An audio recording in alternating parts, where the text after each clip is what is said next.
Hey Pixels, it's your bro Alzero bringing you another Feed Me Pixels review. The Count Lucanor, released on March 3rd and is currently available on Steam for $9.99, is a retro-style indie adventure horror game brought to us by Baroque Decay Games. Inspired by games like Silent Hill and The Legend of Zelda, the Count Lucanor takes us on a journey of a young boy who's looking for what he really wants and finds so much more. The story puts us in the life of Hans, a poor child who dreams of riches. Returning home on his 10th birthday to his mother, who sadly is so poor that she can't afford presents or a cake, becomes angered and decides to leave home to seek his own fortune. As he starts his adventure, Han meets several characters along the way. An old woman with a pig. This scene made me laugh. A hungry donkey. A stranded merchant. And a goat herder. Shortly after, Han awakens to find that the world has turned into a living hell. He begins following a mysterious blue kobold to a castle and is told that his master, the Count Lucanor, is looking for someone worthy to inherit his riches. The catch is that he must guess the kobold's name, much similar to Rumpelstiltskin. No, not that Rumple. Yeah, that Rumple. This is when the true game begins. The gameplay of Count Lucanor is fun and diverse. You explore the Castle Tenebre looking for clues and letters that you need to solve the riddle of the blue kobold's name. You do this by exploring the many rooms you find in the castle. In order to unlock some doors, you need to acquire the right keys or items. Sometimes you need to access a room through a grate.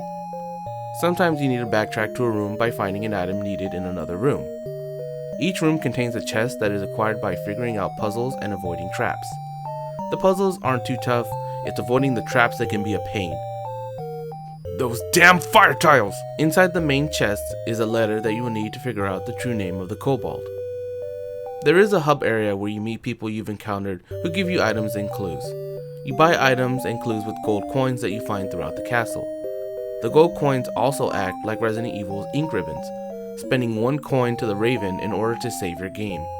This adds an element of difficulty as you need gold coins to buy items in order to proceed. Use them wisely. You also meet a treasure hunter named Julia, who gives you helpful hints, and later in the game, she gives you some side quests that are needed to gain more info. Now, let's talk about the stealth sections of the game. At some point, shadowy figures roam the halls of Castle Tenebre. There is no fighting these enemies, you can only hide or run from them. Run is the wrong word. You can only walk in this game, which adds another level of difficulty. You hide from them by moving under tables and hiding behind curtains. In order to see them, you have to light up the halls and rooms you enter with candles you find throughout your journey. If you don't do this, you can't see them coming until it's too late. Let's talk about the puzzles and traps for a moment. Puzzles in this game consist of moving objects out of the way, flipping levers, or using items to access areas like the crowbar. Traps mainly consist of spikes in the walls or spikes in the floors. They are usually obvious by blood splatters around them. If you get hurt in this game, you need to replenish your health by eating bread, cheese, chestnuts, or apples. But here's a hint, don't eat the apples if you help the donkey. You won't regret it. The graphics in this game are retro and awesome. The pixelated sprites are done amazingly, from the setting, to the enemies, to the holy shit, what is that? I never expected to be creeped out even a little bit by those horrific looking sprites. Those evil goats made me pause the first time I saw them. It was great. And those animated cutscenes? Baroque Decay Games, you guys nailed it, bro. The audio also invokes memories of retro computer games, with the sound effects being eerie and... just listen to the noises when you're hiding from those enemies.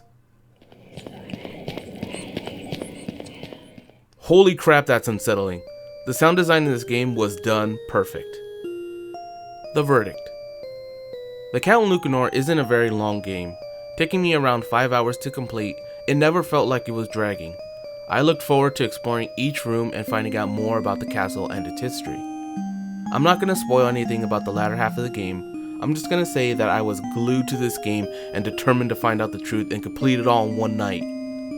There are 5 different endings to the game, and I'm happy to say that I got the best possible ending. I give the Count Lucanor a solid 8 out of 10 for its interesting and compelling story and awesome use of pixel graphics.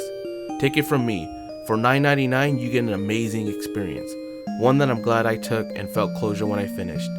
Baroque Decay Games, I tip my hat to you. Hey, thanks for watching my video. If you like that video, check out the other content that we have on the channel, like reviews, previews, and LPs.